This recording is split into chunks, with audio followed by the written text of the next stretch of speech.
Assalamualaikum warahmatullahi wabarakatuh.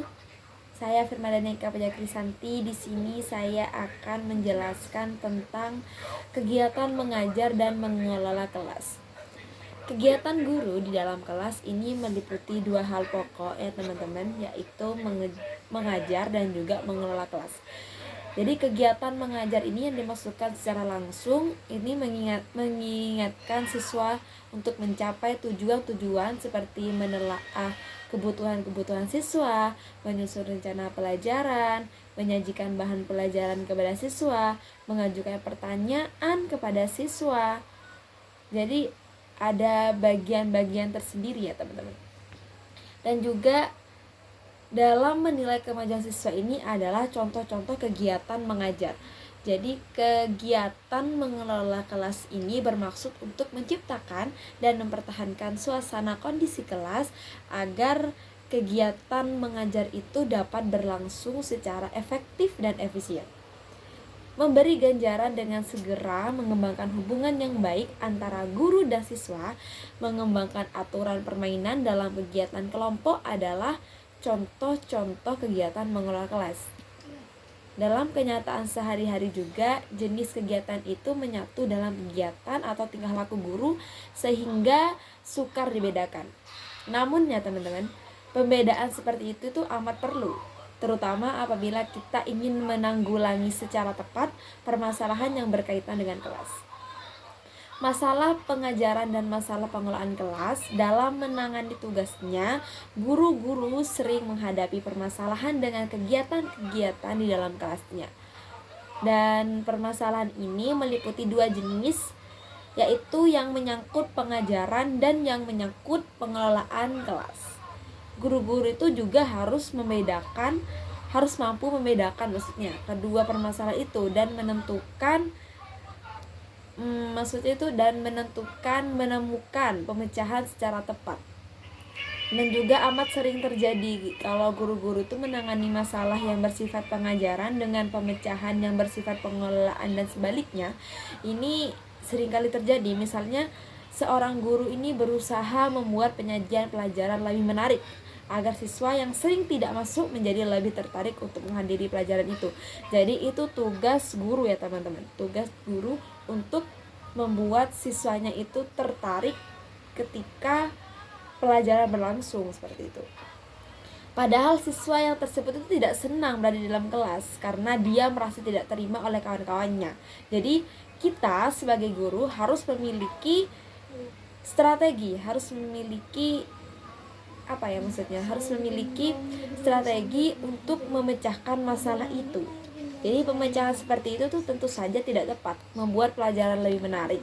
Ini adalah salah satu bentuk pengelolaan dalam kelas, membuat pelajaran itu lebih menarik. Permasalahan pengajaran ini sedangkan diterima atau tidak diterima oleh teman-teman, oleh siswi-siswi kita nantinya, itu adalah permasalahan pengelolaan. Masalah pengajaran itu harus ditangani dengan pemecahan yang bersifat pengajaran, dan masalah pengelolaan harus ditangani dengan pemecahan yang bersifat pengelolaan.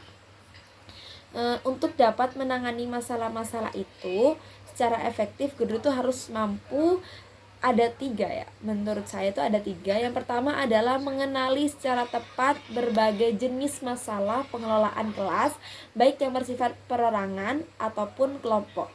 Dan yang kedua adalah memahami pendekatan mana yang cocok dan tidak cocok untuk jenis masalah tertentu. Dan yang terakhir adalah memilih dan menetapkan pendekatan yang paling tepat untuk memecahkan masalah yang dimaksud. Jadi ada 2 jenis masalah pengelolaan kelas teman-teman, yaitu bersifat perorangan dan yang bersifat kelompok. Yang dimaksud masalah perorangan ini didasarkan atas anggapan dasar bahwa tingkah laku manusia itu mengarah pada pencapaian satu tujuan. Setiap individu itu maksudnya memiliki kebutuhan dasar untuk memiliki dan untuk merasa dirinya berguna. Jadi jika seseorang individu itu gagal mengembangkan rasa memiliki ya, dan rasa dirinya itu berharga, maka dia akan bertingkah laku menyimpang gitu. Dan juga yang kedua adalah masalah kelompok. Ini dikenal ada 7 masalah kelompok dalam kaitan pengelolaan kelas ini. Yang pertama adalah kekurang kompakan. Yang kedua adalah kekurang mampuan mengikuti peraturan kelompok. Yang ketiga adalah reaksi negatif terhadap sesama anggota kelompok.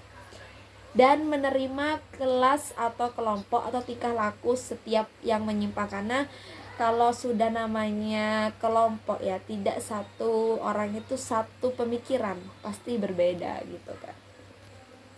Dan juga kegiatan anggota atau kelompok yang menyimpang dari ketentuan yang telah ditetapkan ini berhenti melakukan kegiatan atau hanya meniru-niru dengan orang anggota lain saja.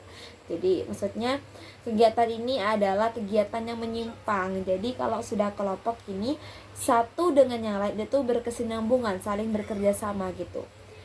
Dan lanjutnya adalah ketiadaan semangat, tidak mau bekerja, dan tingkah laku agresif atau protes. Jadi memang seperti itu ya, kalau kelompok tidak satu orang itu satu pemikiran, pasti ada yang beda pemikirannya gitu.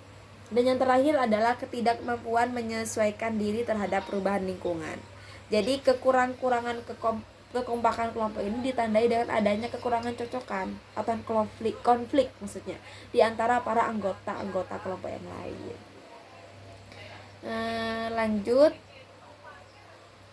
Namun ketidakmampuan ini menyesuaikan diri terhadap lingkungan terjadi apabila kelompok atau mereaksi secara tidak wajar ini terhadap peraturan baru atau perubahan peraturan, pengertian keanggotaan kelompok, perubahan peraturan, pengertian keanggotaan kelompok ini perubahan jadwal kegiatan, bergantian guru dan lain-lain.